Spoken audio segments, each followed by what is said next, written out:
вечер, почитувани гледачи, вести на КТВ телевизија. Докаде е процесот на легализација на дивоградбите во Кавадарци и дали се уште се гради на диво? Одговара во ТВ Објектив градоначалникот Александар Панов. Ставот на Панов го пренесуваме продолжение. Јас морам со жалење да констатирам дека дивото градење и покрај добрата намера на законодавецот и на владата да ова биде еден пресек во досегашното градење и да се овозможи во натамошниот период да луѓето малце со поголем стравопочит гледаат на овој феномен. Морам да констатирам со жалење дека се уште постојат и се градат дивоградби, и тоа најчесто во сабота, недела, кога не функционираат или службите не се доволно присутни на терен. Најчесто пријавите ни доаѓаат од нивните комши и нивните соседи. Секогаш кога гледате дека нешто се гради сабота и недела, одма е сомнително, и кога инспекторот поминува, тогаш 90% од тие што градат сабота и недела се работи за дивоградба. Освен нели оние места каде што имаме легална градба и каде што градбата тече и понеделник, вторник, среда, четврток, петок, сабота, недела, таму нема прекин. Моје лично размислување дека треба нешто да се смени во овој дел. Пред се во делот на инспекцијскиот надзор, тој треба да се префрли наместо да биде во надлежност на локалната самоуправа, да биде во надлежност или на државата, или пак, како што еднаш спомнав, и на повисоко ниво да има две компании или два субјекта кои што ќе вршат надзор и реализација на односно отстранување на дивоградбите, една во Скопје за цела Република Македонија и една или две во Битола во Струмица, кои што ќе работат само за дивоградбите во Скопје. Знаете, да нема субјективитет. Бидејќи се уште не можеме да избегаме од нашиот балкански менталитет. Сите прво градат, а потоа барат вујко владика, братучет, близок до градоначалникот, до инспекторот, за да најдат начин или причина за да тоа не се урне. А од друга страна, илјадници евра можеби последните ги даваат за да изградат од еден дом за нив и за своите синови или черки. Како и да е, мислам дека во овој дел нема доволна ефикасност. Законот е добар, е за поздравување, меѓутоа не го постигна крајниот ефект, а тоа е да луѓето се уплашат и да престанат со дивото градење. Мислам дека треба да се изгради некој нов механизам, повторно да се направи пресек на градбите кои што се изградија во овој период и после тоа да се стави рака од државата или од одредена компанија, можеби и приватна компанија е најдобро, затоа што таа ќе си го најде интересот во сета оваа работа, да се стави точка на дивото градење, бидејќи сведоци бевме во изминатиот период што представува тоа диво градење, што представува сипењето на Кавадаречки дол, што представува дивата сеча во одредени делови од Западна Македонија, Скопска, Црна Гора и така натаму. Сето она е џубре кој што тие го изнесоа во непосредна близина, повторно Господ им го врати во градот, меѓутоа им го врати со камата, односно со многу жртви. Успешна наплата на давачките во првите 5 месеци од 2017 година, бележи Царинската управа на Македонија. Велат, задржан е континуитетот на успешно работење. Царинската управа на Република Македонија во првите 5 месеци од 2017 година оствари за 9,6% повисоки приходи од тој период во 2016 година, кои изнесуваат 30,5 милиарди денари. Во соопштението од Царинската управа наведуваат дека по остварениот највисок приход во своето 25 годишно постоење како независен државен орган и во 2017 година го задржа трендот на успешна наплата на давачки во својата надлежност. Износот на наплатени давачки по видови за период од 1.1. до 31.5.2017 година изнесува наплата на ДДВ заклучно со 31. мај годинава 18,2 милиарди денари, што е за 13% повеќе во однос на тој период лани. Приходите од царина се 2,1 милиарда денари, што е за 9,2% повеќе од наплатата во тој период лани. Акцизите изнесуваат 9,9 милиарди денари, што е за 4,2% повеќе и приходите се во износ од надоместоците за 250 милиони денари или за 5,7%. Царинската управа на Република Македонија, како што стои во соопштението, очекува да го исполни и да го надмине планот за наплата за давачки за 2017 година. Нормално се одвива сообраќајот на граничните премини со Грција. Поради продолжениот викенд, зголемене интензитетот на сообраќајот надвор од градските средини. Сообраќајот на граничните премини со Грција се одвива нормално без поголеми задржувања, соопштуваат од Автомотосојузот на Македонија, наведувајќи дека просечното чекање на македонската граница денеска изнесува околу 15 минути. Заврши 24-часовниот штрајк на грчките цариници поради новите мерки на штедење на грчката влада.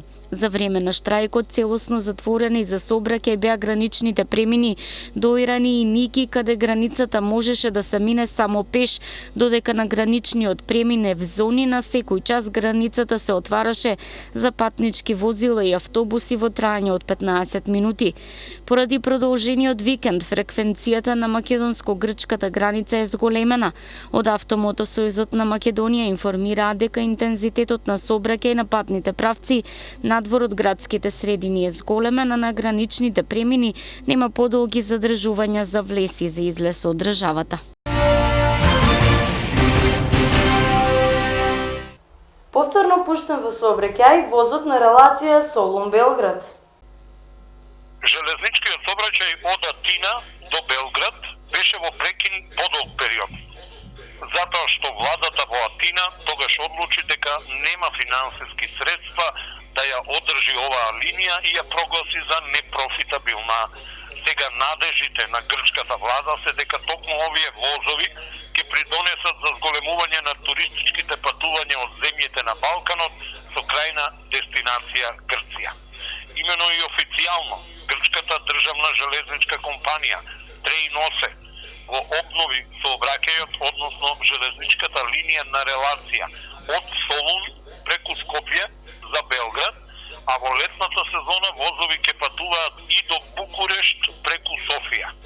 Меѓународните патнички возови за Скопје и Белград стартуваа вчера и ќе сообраќаат секојдневно, додека оние за Софија и Букурешт ќе стартуваат од утре и ќе сообраќаат само во недела. Македонците најчесто го бираат авионскиот превоз кога патуваат во странство. Последниве години наназад се појавија огромни промени во навиките за патување на македонците при нивниот престој во странство. Од некогаш најпопуларно средство за патување низ европските земји, возот денеска бележи историско ниски бројки на патници на меѓународните релации. Во исто време, силниот пробив на автобускиот превоз од пред 2 децении слабее за сметка на брзиот раст на воздухопловниот транспорт во земјава.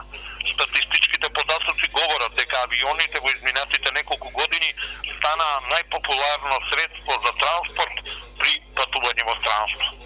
Двата македонски аеродрома минатата година примиле вкупно 1.704.376 патници, со што авионот и официјално стана најупотребуваното средство за транспорт по меѓународниот сообраќај. Колку за споредба, автобусите на меѓународните линии во идентичниот период превезоа само 751.962 патници.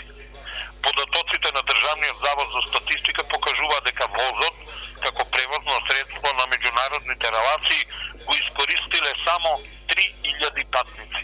Ваквите разлики се далеку од вообичаените резултати за транспортниот сектор од европските земји, каде возовите и натаму остануваат значајна врска со соседните градови. Доминантните бројки на авионскиот сообраќај во земјава се должат првенствено на пробивот на нискобуџетните авиокомпании на македонскиот пазар. Некогаш преферираниот автобуски превоз до европските дестинации е заменет со воздухопловен превоз, додека автобусите остануваат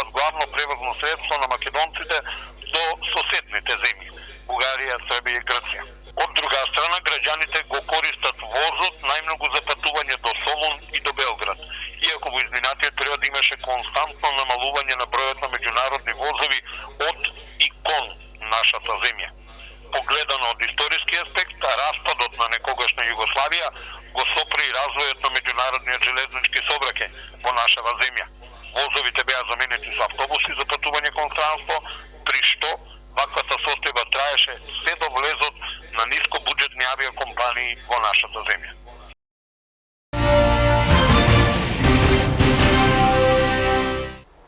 Денес се празнува големиот христијански празник Елена и Костадин. Царот Константин Велики и неговата мајка, царицата Елена, за нивните заслуги во признавањето и ширењето на христијанството, Светата црква ги прогласила за светители и рамноапостоли, што значи по значење рамни на апостолите. Царот Константин спаѓа меѓу најзначајните личности во историјата на човештвото, бидејќи по долгото прогонување на христијанството, тој е првиот владетел на големата римска империја, што ја признал оваа ера. Именден празнуваат Костадин, Костадинка, Кочо, Елена, Ленка. Во првите 3 века христијанството било жестоко прогонувано, но сепак бројот на неговите приврзаници постојано се зголемувал. Биле уривани христијанските храмови, биле палени христијанските книги, а христијаните биле подложувани на најжестоки измачувања. Дури за време на Констанци и Флор, таткото на Константин, односот кон христијаните омекнал. Од Управата за хидрометеоролошки работи прогнозираат дека во втората половина од јуни, во јули и во август ќе биде идеално за годишен одмор во Македонија. Втората половина од јуни, јули и август ќе бидат добри периоди за годишни одмори во Македонија, со многу сончеви и топли денови и само повремени нарушувања на времето, прогнозираат експертите од Управата на хидрометеоролошки работи во Македонија. Во прогнозата која што е изработил стручен метеоролог, се наведува дека во јуни ќе има постепен раст на температурите и времето ќе биде повремено нестабилно. Во втората половина од јуни можно е да се очекуваат повисоки температури, па дури надминување на просечните, додека врнежите ќе бележат тренд на намалување. Но сепак не би требало да очекуваме период со многу голема топлина, стои во соопштението од управата.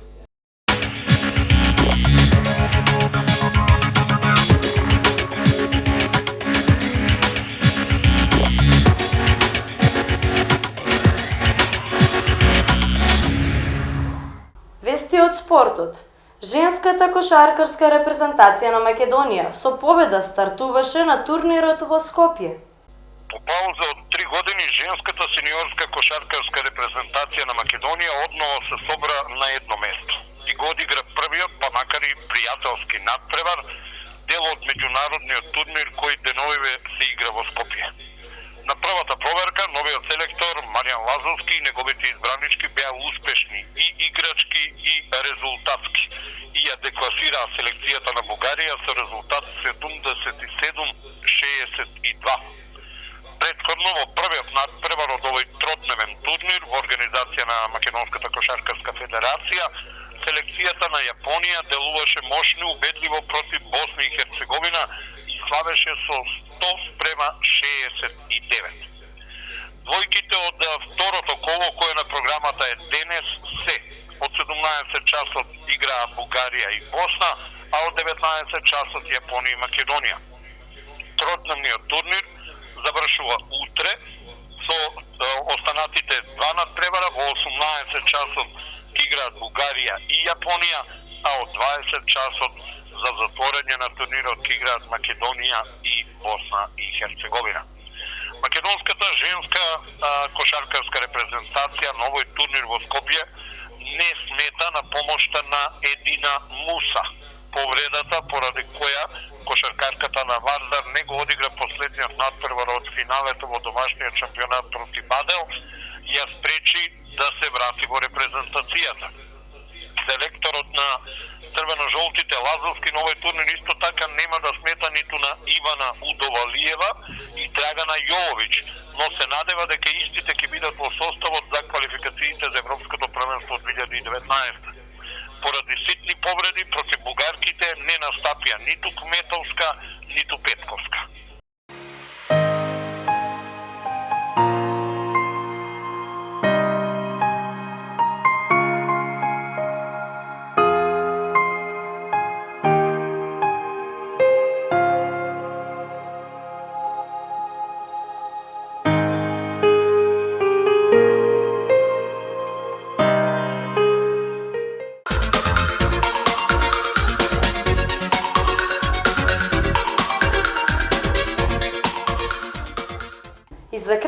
временска прогноза.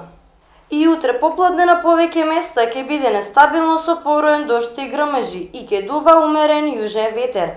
Во првите денови од наредната недела, во попладневните часови ќе има појава на нестабилност, но ќе биде полокализирана и повеќе ќе биде застапена во планинските подрачја. Минималната температура ќе се движи од 10 до 16 степени, а максималната од 24 до 30 степени.